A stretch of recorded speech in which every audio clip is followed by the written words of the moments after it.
जीवन में किसी न किसी मोड़ पर कहीं ना कहीं हर व्यक्ति के मन में ये प्रश्न अवश्य उठता होगा कि ईश्वर क्या है। आज इसी महत्वपूर्ण विषय पर हम चर्चा करेंगे आचार्य शेखर पांडे जी से। आचार्य जी, आपके अनुसार ईश्वर क्या है? देखिए, ईश्वर की अनुभूति यदि आप महसूस करना चाहते हैं, उसे अनुभूत करना चाहते हैं, तो सिर्फ एक छोटा सा लॉजिक लगाइए कि इस संपूर्ण पृथ्वी पर, अपन ब्रह्मांड की बात नहीं कर रहे, जहाँ तक अपनी रीच है, जहाँ हम देख पा रहे हैं, समझ पा रहे हैं, वहाँ तक अपन बात करेंगे। तो इस संपूर्ण पृथ्वी पर लगभग 800 करोड़ की आबादी अभी जीवित अवस्था में है। जाने कितने से करोड़ लोग जो हैं वो इस दुनिया से जा चुके हैं, जाने कितने 100 करोड़ लोग अभी दुनिया में आएंगे। मतलब ये एक सिस्टम चल रहा है आने और जाने का। मगर सबके फिंगरप्रिंट, रेटिना, वोकल कॉर्ड की फ्रीक्वेंसी आप देखिए एकदम अलग है। कोई भी एक व्यक्ति एग्जैक्ट कॉपी नहीं है। तो ये इतनी ज़बरदस्त चित्रकारी, इतना ज़बरदस्त डिज़ाइन, इतना ज़बरदस्त मैनेजमेंट यदि आप देखें तो ना तो आप कर रही हैं, ना मैं कर रहा हूँ, ना अपने जैसे कोई लोग कर रहे हैं। तो कोई तो है परम सत्ता, कोई तो है व्यवस्था, और उस व्यवस्था को चलाने वाला जो कि ये सारी चीज़ों को एग्जीक्यूट कर रहा है। यही एक जो तत्व है, इसी को आप ईश्वर तत्व के नाम से समझ सकते हैं। अब ईश्वर की उपस्थिति को आपको महसूस करना है। तो देखिएगा, जब भी जीवन में विपरीत परिस्थितियां जन्म लेती हैं तो आपका ईश्वर के प्रति रुझान, आकर्षण, लगाव सब बढ़ जाता है। लेकिन जब जीवन में सब कुछ बढ़िया चल रहा होता है तो व्यक्ति इन चीज़ों पे प्रश्नवाचक खड़ा करता है कि ईश्वर नाम की कोई चीज़ होती नहीं है, या ईश्वर है भी या नहीं है। उसके एग्जिस्टेंस को भी स्वीकार करने की स्थिति नहीं होती। लेकिन जब वही व्यक्ति जब जीवन में विपरीत परिस्थितियों से गुजरता है तो उसकी सबसे ज़बरदस्त आस्था, चाहे वो प्रदर्शित करे या ना करे, वो ईश्वर के प्रति होने लगती है। तो इसका मतलब दुख में हमको किसी न किसी सपोर्ट की ज़रूरत होती है और वो हम ईश्वर सोच लेते हैं। हाँ, क्योंकि हमारी जो हमारी अपब्रिंगिंग है, उस अपब्रिंगिंग में कहीं ना कहीं वो ईश्वर तत्व के बारे में हमें बचपन से बताया गया है। अब वो जो तत्व है, या मैं ऐसा कहूँ कि जो सिस्टम है, उसको हम लोगों ने पर्सन समझ लिया है ना। अब त्रेता युग में भगवान राम हुए तो राम की पूजन हो रही है, द्वापर में कृष्ण जी हुए तो उनकी पूजन हो रही है, उसके पहले भी कई अवतार हुए, उसके पहले भी आप देखेंगे धार्मिक ग्रंथों में अलग अलग तरह के उल्लेख हैं। जो संप्रदाय किसी ने चलाया उसको भी ईश्वर तुल्य बना दिया गया, वो भी ईश्वर हुए। तो देखिए, ईश्वर, मैं पहले भी बात कर चुका हूँ, अभी फिर से उसको रिपीट कर रहा हूँ कि ईश्वर कोई व्यक्ति नहीं है। ईश्वर एक व्यवस्था है। व्यक्ति जो आया है, जिसको आप ईश्वर समझ रहे हैं, वो भी उसी व्यवस्था का एक हिस्सा है। अब वो ईश्वर का तत्व उसमें क्यों स्वीकार कर लिया गया, क्या कारण है कि उस व्यक्तित्व को ईश्वर मान लिया गया? वो इसलिए मान लिया गया क्योंकि जब भी आप समाज में, परिवार में, राष्ट्र में कोई बड़ा कंट्रीब्यूशन करते हैं तो आपके अंदर देव तत्व जाग जाता है। लोग उस देव तत्व को देखने लगते हैं, आपके अंदर देवता के दर्शन होने लगते हैं। अब वो देवता के दर्शन होने लगे तो आपको देवता बना दिया जाएगा, आपकी मूर्तियां लगाई जाएंगी, आपकी पूजन होगी। तो यहाँ मुद्दा आप देखें तो क्या है कि उस व्यक्ति या किसी भी व्यक्ति के द्वारा जितना ज़्यादा से ज़्यादा कंट्रीब्यूशन किया जाएगा समाज के लिए, लोगों के लिए, वो उनके नज़रों में वो देवता तुल्य हो जाएगा। अगेन, वो व्यक्ति है, व्यवस्था नहीं है। तो ईश्वर कोई व्यक्ति नहीं है, ईश्वर एक व्यवस्था है। तो जैसा कि आपने अभी बताया ईश्वर की अनुभूति, और मैंने कई लोगों से सुना भी है कि हमने ईश्वर को अनुभूति की है या ईश्वर का अनुभव किया है। तो ये कैसे होता है?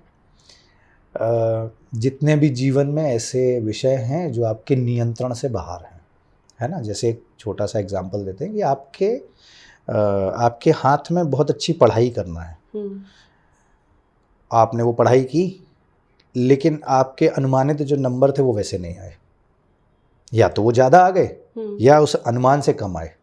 तो ये है फल पे आपका नियंत्रण नहीं है। तो जिस पे नियंत्रण नहीं है वो ईश्वर है।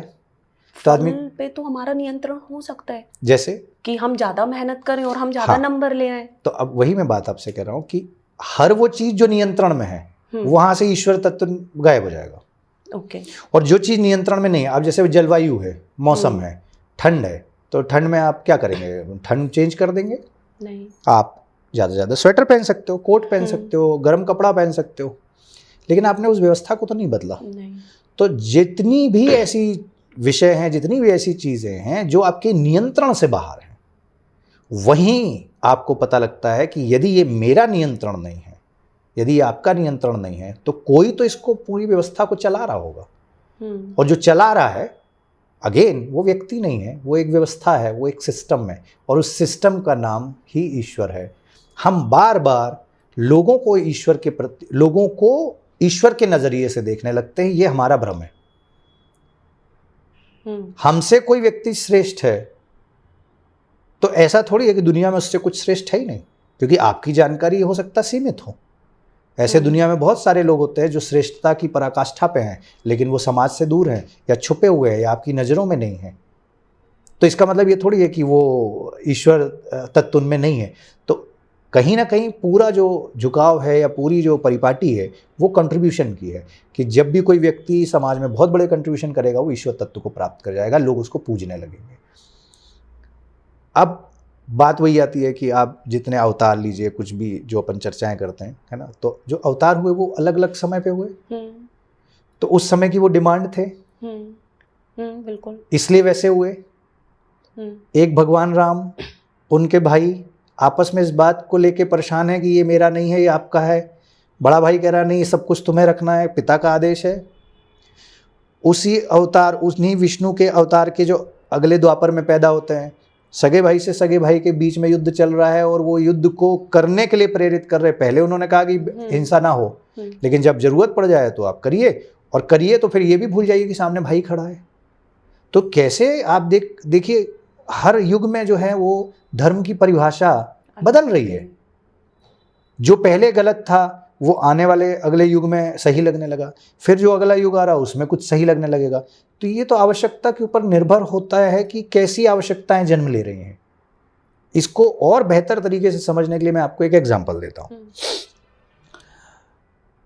हमारा जो वजूद है, हमारा जो अस्तित्व है, ये अस्तित्व पे आप सवाल खड़े करने की बजाय जो ईश्वर ने आपको अस्तित्व दिया है उस रोल को कैसे आपको प्ले करना चाहिए, उसका मैं आपको एग्जांपल देता हूँ।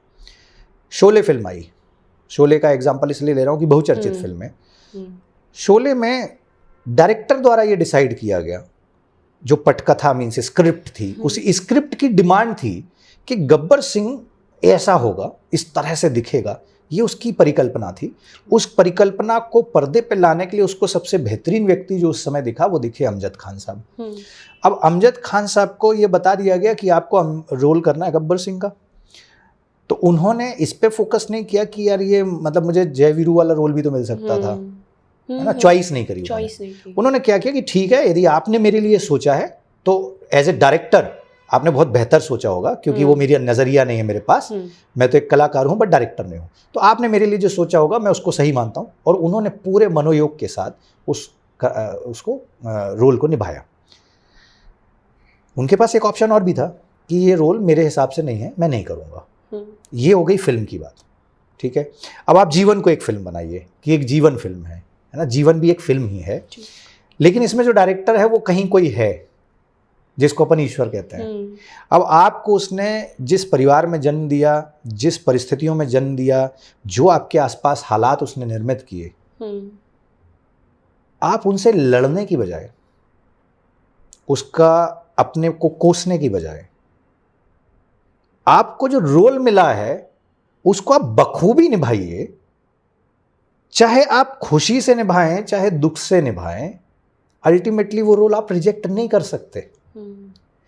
फिल्म में तो गुंजाइश है कि आप रिजेक्ट कर सकते हैं, लेकिन ईश्वर के द्वारा जो आपको रोल दिया गया है, आप उसको जितना बेहतर तरीके से कर सकते हैं उतना बेहतर करिए। यही आपके जीवन की जो फिल्म है इसको 5 स्टार रेटिंग देगी, इसके अलावा कोई विकल्प नहीं है।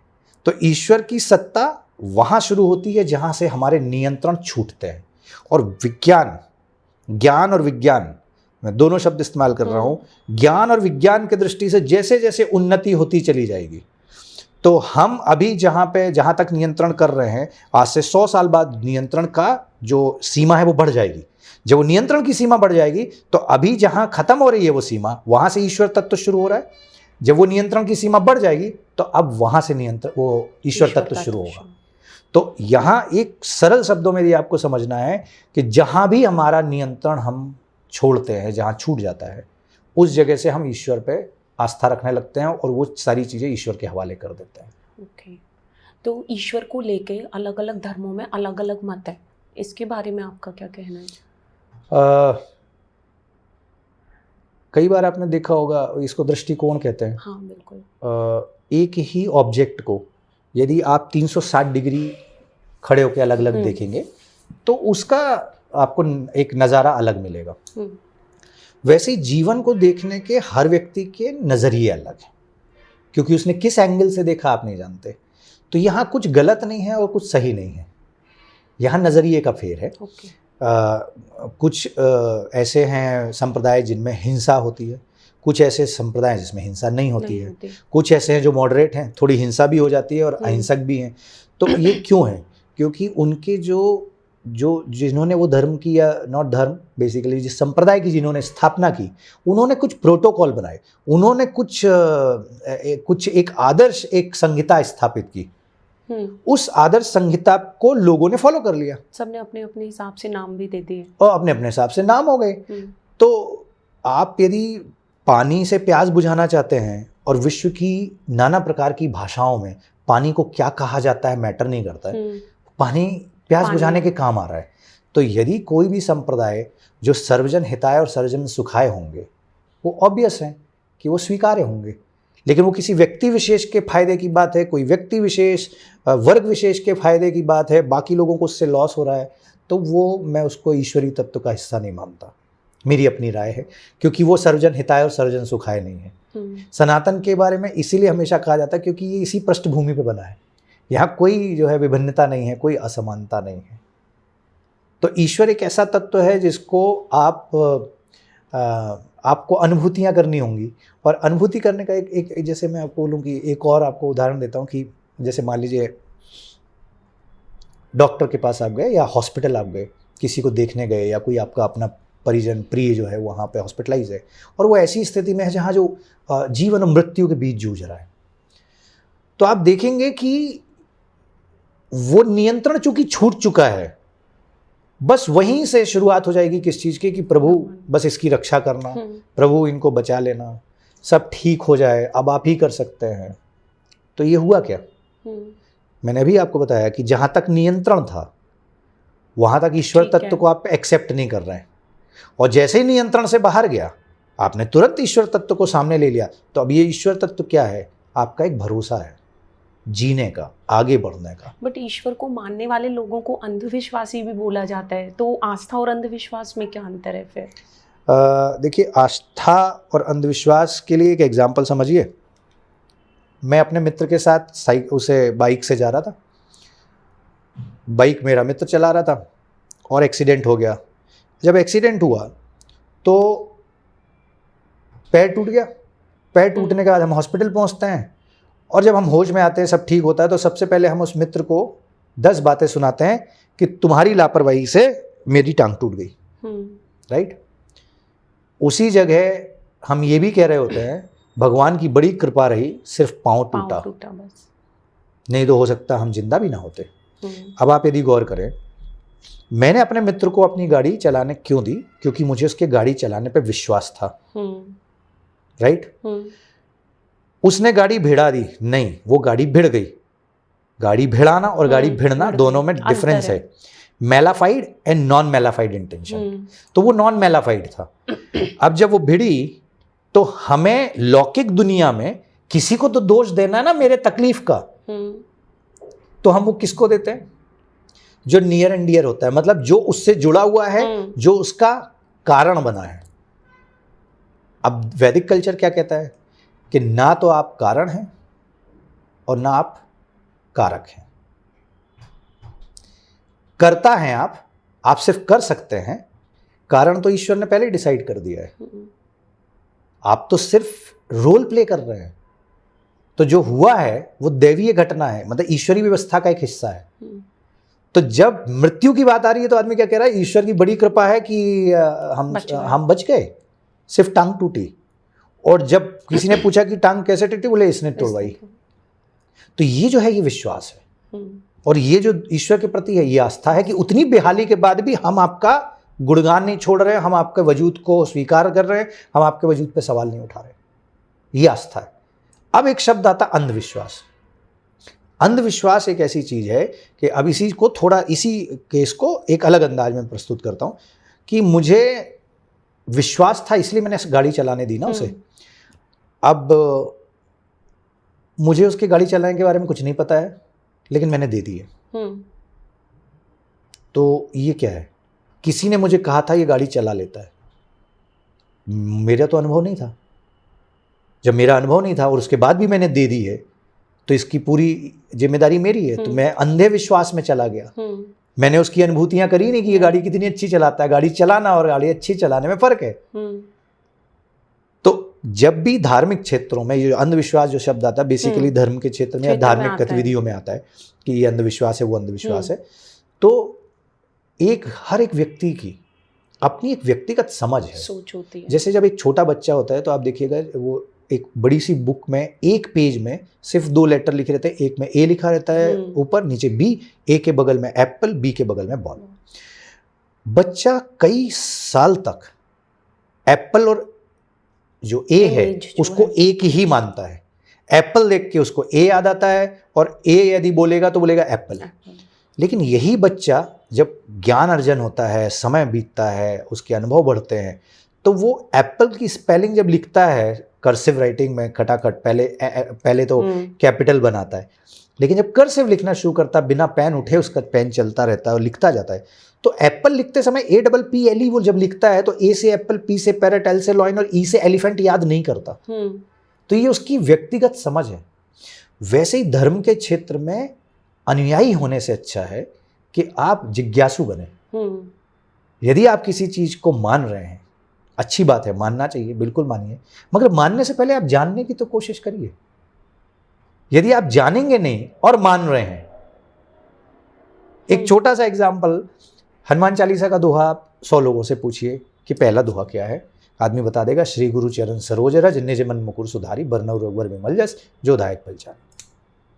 अब उन 100 लोगों से, जिनको ये 100 लोगों को दोहा पता है, उनसे ये पूछे कि इसका अर्थ क्या है और ये लाइफ में कनेक्ट कैसे कर रहा है, तो आप देखेंगे कि उसमें से मैक्सिमम ऐसे लोग होंगे जिनको ये नहीं पता। मुझे लगता है धर्म की बातों पे जितने सवाल उठते हैं उनका रीजन यही है कि बिना जाने हम मानने लगे हैं। नहीं, क्यों मानना है, मतलब बिना कारण जाने किसी ने कुछ भी बता दिया, हम वो फॉलो करने लगते हैं। तो हमारी जो पुरानी बातें कहीं खो गई हैं। जिज्ञासावान लभते ज्ञानम। जिज्ञासा एक ऐसी चीज है जो ज्ञान प्राप्त कराती है। ज्ञान से आपको अनुभूतियां होती हैं। बिना ज्ञान के या जिज्ञासा के और बिना ज्ञान के आप अनुभूतियों की यदि बात करेंगे तो ये बिल्कुल ऐसा ही है कि मैंने आपसे कह दिया कि XYZ रेस्टोरेंट का पालक पनीर बहुत स्वादिष्ट है और आपने मान लिया, तो आपको क्या करना चाहिए, आपको वो पालक पनीर खाने जाना चाहिए।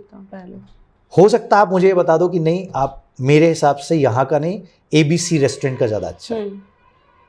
तो ये अनुभूति करी ना आपने, ये जिज्ञासा थी ना आपको। तो ऐसी जिज्ञासा आपकी उस क्षेत्र में क्यों नहीं है, वहां आप फॉलो क्यों कर रहे हैं, वहां आप ऐसे लोगों की ऐसी चर्चाओं में शामिल हैं। अच्छा, और इवन भारत में एक समस्या भी नई ताज़ी तौर पे और देखने को आ रही है कि जो पहले पुराने समय में जो संत होते थे, जो महंत होते थे, जो धर्म के क्षेत्र के जो बिग शॉट होते थे, इनको गुस्सा नहीं आती, जहां इनके पास से क्रोध समाप्त हो चुका था, राइट।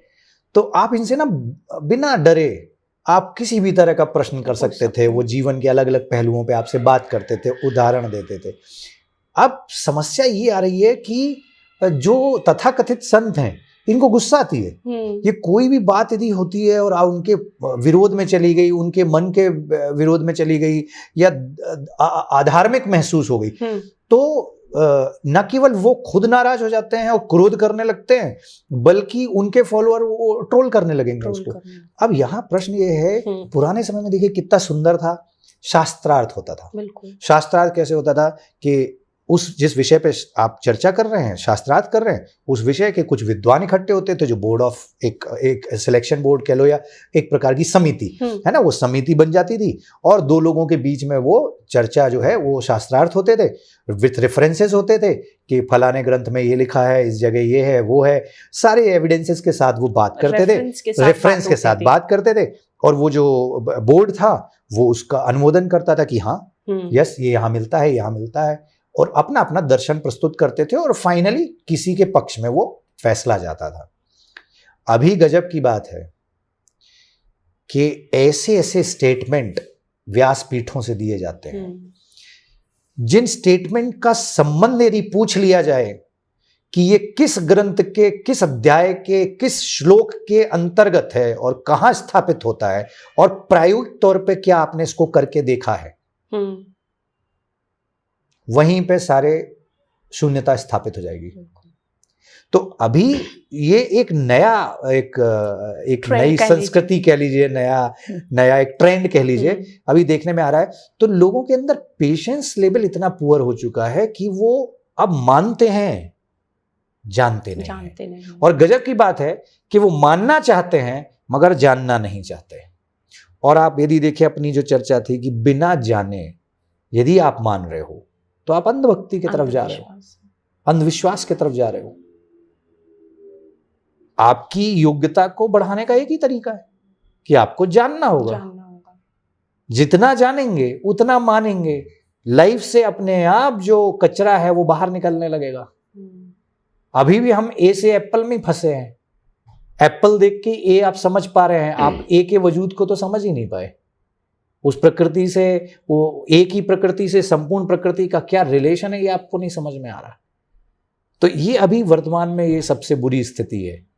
और यही रीजन है कि चाहे वो ईश्वर हो, चाहे वो प्रकृति हो, चाहे वो धर्म हो, चाहे वो सांप्रदायिक शास्त्र हो, इनको लोग पढ़े बिना इस पे चर्चा कर रहे हैं, इस पे अध्ययन नहीं करना चाहते। तो जब आपको अपने धार्मिक ग्रंथों पे क्वेश्चन मार्क करने हैं, बिल्कुल करना चाहिए। इसका कारण है कि जब जब प्रश्न खड़ा होगा तब तब कहीं ना कहीं उत्तर देने वाले भी सामने आएंगे। लेकिन प्रश्न पूछने ही नहीं देना है, प्रश्न पूछ के आपने जो है वो अपराध कर दिया है, ये धीरे धीरे भारत के अंदर आप देखेंगे बढ़ रहा है। और इससे विषमताएं पैदा होंगी, एक आपसी परस्पर सामंजस्य होता है, प्रेम होता है, अनुराग होता है, वो धीरे धीरे नष्ट होगा। और आप देखिए क्रमशः हो रहा है। आप एक सवाल पूछ दीजिए, किसी व्यक्ति पे एक सवाल खड़ा कर दिए तो उनके फॉलोअर इस तरह से बिहेव करेंगे आपसे कि आपने तो भगवान को छेड़ दिया है, बिल्कुल आपने तो आस्था के साथ खिलवाड़ कर दिया। अरे आस्था, आपकी आस्था आप मेंटेन रखिए, मेरे अंदर जिज्ञासा है, मैं ये जानना चाहता हूँ। तो आप ज्ञानी हैं, आप मुझे उससे संतुष्ट करिए। यदि मैं संतुष्ट हो गया तो आपके प्रति समर्पण, नहीं हुआ तो कोई नया ज्ञानी खोजूंगा, लेकिन इसकी अपराध तो नहीं है। बिल्कुल। और ऐसी स्थिति में ईश्वर के होने और ना होने पे भी विवाद चलते हैं। बिल्कुल। तो बहुत लोगों से कहते हुए सुना है कि जब तक आप स्वयं को नहीं समझ लोगे, मतलब ईश्वर को नहीं समझ पाएंगे आप। तो इसका क्या अर्थ है? आपने कभी देखा है कि जब आपको दूर देखना होता है तो आप आंखों को थोड़ा सा श्रिंक करते हैं। वो श्रिंक इसलिए करते हैं कि जितना कम लाइट जाएगा उतना आप क्लियरिटी के साथ आप देख पाएंगे। वैसे ही यदि आप बाहर कुछ समझना चाहते हैं, जैसे एक होती दृष्टि है ना, विजन, एक होती विजिबिलिटी और एक होता विजन। दोनों में डिफरेंस है। विजिबिलिटी के लिए आंखें चाहिए और विजन के लिए आंख आपको बंद करना पड़ेगी। तो जब आप आई क्लोज करते हैं, आईज क्लोज करने के साथ ही आप उस दुनिया में चले जाते हैं जिस दुनिया जो आपके अंदर है। यही तो कारण था कि योग में वो तरीके आपको सिखाए जाते थे जिससे आप अपनी स्वयं की खोज करें। आपको दुनिया नहीं खोजनी है। आपने अपने आप को खोज लिया, अपने आप को समझ लिया, अपने आप को जान लिया, तो आपको आसानी से दूसरी चीजें समझ में आने लगेंगी जो बाहर दिख रही हैं, क्योंकि ये तो सबको दिख रही हैं। तो आपको अपने को समझने के लिए अंतर्मुखी होना जरूरी है। और अंतर्मुखी कोई ऐसा नहीं होता कि आपने बटन चालू की और आप अंतर्मुखी हो गए। ये कई वर्षों की कई जन्मों की तपस्या है। ये कोई ऐसा नहीं कि आपको एक जन्म में कोई एक दिन में हो मिल जाएगा। 10 दिन में। यदि ईश्वरी अगेन देखिए आगे, यदि ईश्वरीय अनुकंपा नहीं है तो आपको वो प्राप्त नहीं होगा कि वो समय अभी नहीं आया, अभी तपस्या का दौर और बाकी है। तो आदमी उस तपस्या को करना कहाँ चाहता है? यहाँ कौन जानना चाहता है कि मेरे अंदर क्या कमियां हैं? क्योंकि जब आप अपने आप को जानने लगोगे, जानने का प्रयास करोगे, तो आपको न जाने कितनी कमियां लगेंगी और आप उनको रिफाइन करने में लग जाओगे कि ये मुझे अपने जीवन से ये कचरा हटाना है। और जब आप अपने जीवन से वो कचरा हटा रहे होगे तो आप रिफाइन होके सामने दुनिया के आ रहे होगे और लोग कहेंगे कि आप में परिवर्तन हो गया, जबकि आपने दुनिया में कोई परिवर्तन किया ही नहीं, खुद से किया, आपने अपने अंदर परिवर्तन किया, खुद में परिवर्तन किया। तो आपको यदि दुनिया को अंडरस्टैंड करना है तो आपको थोड़ा समय अपने साथ गुजारना होगा। और इसी को आत्म केंद्रित होना या अतीन्द्रिय होना है ना, ये इसी के शब्द हैं। तो जितना आप अपने आप को जानेंगे उतना आसान आपको दुनिया को जानना होगा। वैदिक कल्चर से जुड़ी ऐसी ही इंफॉर्मेशन हम आप तक पहुंचाते रहेंगे। अगर आपको हमारा ये वीडियो पसंद आया हो तो लाइक करें, शेयर करें और सब्सक्राइब करना ना भूलें। Thank you.